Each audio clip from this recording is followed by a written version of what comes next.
ꯂꯩꯈꯤꯗ꯭ꯔꯕ ꯃꯔꯨꯞ ꯑꯅꯤꯒꯤ ꯃꯐꯝꯗ ꯏꯀꯥꯏ ꯈꯨꯝꯅꯕ ꯆꯠꯂꯤ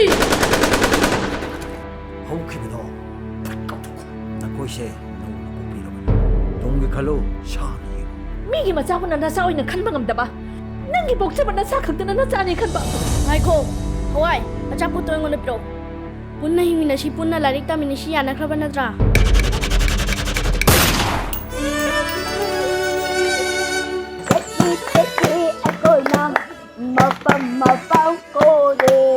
One truck driver has been killed by unknown young armed group around 1:30 p.m. today at National Highway 2.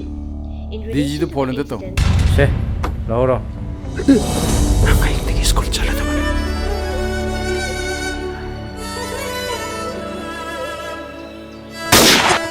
ꯇꯥꯏꯕꯪꯁꯦ ꯇꯥꯠ ꯉꯥꯛꯇꯅꯤꯅꯦ ꯑꯩꯈꯣꯏꯁꯨ ꯇꯥꯠ ꯃꯆꯥ ꯃꯆꯥ ꯇꯧꯕ ꯇꯥꯕꯅꯤꯅꯦ 빠요! 뭐지? 난 빠져, 빠져, 난. ꯇꯥꯃꯣꯅ ꯆꯠꯂꯤꯕ ꯑꯔꯣꯝꯗ ꯆꯠꯄ ꯑꯩ ꯈꯪꯉꯝꯗ ꯈꯪꯕ ꯍꯧꯖꯤꯛꯇꯤ ꯑꯩ ꯂꯣꯏꯅ ꯈꯪꯂꯦ ꯑꯩꯒꯤ ꯏꯆꯥꯗꯁꯨ ꯇꯥꯃꯣꯅ ꯅꯝꯗꯅ ꯍꯥꯠꯄꯅꯤ ꯑꯩꯁꯨ ꯍꯥꯟꯅ ꯅꯈꯣꯏꯒꯨꯝꯕꯅꯤ ꯍꯧꯖꯤꯛꯇꯤ ꯑꯩꯍꯥꯛ ꯃꯄꯣꯛ ꯑꯃꯗ ꯄꯣꯛꯄꯤꯔꯦ ꯃꯨꯟꯅ ꯈꯜꯂꯨ ꯃꯨꯟꯅ ꯈꯜꯂꯨ 이양배싱나 타락보네. 루파 리싱만 필요. ꯀꯩꯅꯣꯅꯦ ꯃꯇꯥꯎ 뭘 시우드라. ꯐꯠꯇ꯭ꯔꯕ ꯅꯥꯔꯀꯣ ꯇꯦꯔꯣꯔꯤꯁꯁꯤꯡꯅ ꯑꯩꯈꯣꯏꯒꯤ ꯌꯨꯝ ꯃꯩ ꯊꯥꯗꯣꯛꯄꯤꯔꯝꯗ꯭ꯔꯒꯗꯤ ꯑꯩꯈꯣꯏꯁꯨ ꯃꯈꯣꯏꯒꯨꯝꯅ ꯂꯥꯏꯔꯤꯛ ꯇꯝꯕ ꯐꯪꯉꯝꯒꯅꯤꯀꯣ ꯍꯦ ꯃꯥꯜꯍꯟꯗꯕ ꯌꯥꯗꯕꯅꯤ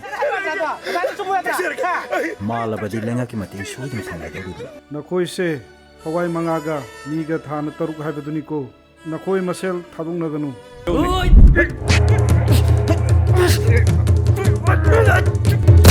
ꯉꯥꯟꯕ ꯅꯪ ꯆꯦꯟꯈ꯭ꯔꯣ ꯅꯠꯇ꯭ꯔꯕꯗꯤ ꯅꯪ ꯂꯥꯏꯔꯤꯛ ꯇꯝꯕ ꯐꯪꯂꯔꯣꯏ ꯑꯩꯈꯣꯏ ꯃꯌꯥꯝꯒꯤ ꯃꯍꯨꯠ ꯁꯤꯜꯂꯒ ꯅꯪ ꯂꯥꯏꯔꯤꯛ ꯇꯝꯃꯨꯀꯣ ꯅꯪ ꯑꯩ ꯑꯁꯨꯛ ꯌꯥꯝꯕ ꯂꯟꯁꯦ ꯍꯧꯖꯤꯛꯇꯤ ꯀꯅꯥꯗ ꯁꯤꯟꯅꯒꯅꯤ ꯃꯤꯑꯣꯏꯄꯣꯛ ꯍꯥꯏꯕꯁꯦ ꯑꯁꯤꯕ ꯃꯆꯥꯅꯤ ꯍꯥꯏꯕꯁꯤ ꯀꯥꯎꯔꯕꯔꯣ ꯇꯥꯃꯣ